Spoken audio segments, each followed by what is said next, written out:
Now I will show you how you can flow the refrigerant through the entire system. So come closer. As you know, both the valve already in closed position. So your first objective is to mid-seat this suction valve. Okay. This is a suction valve.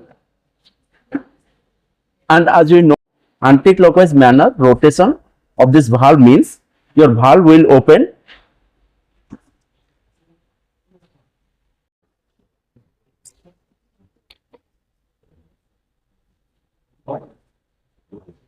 so your first objective is to mid-seat this particular suction valve. Then next you have to open entirely this liquid line.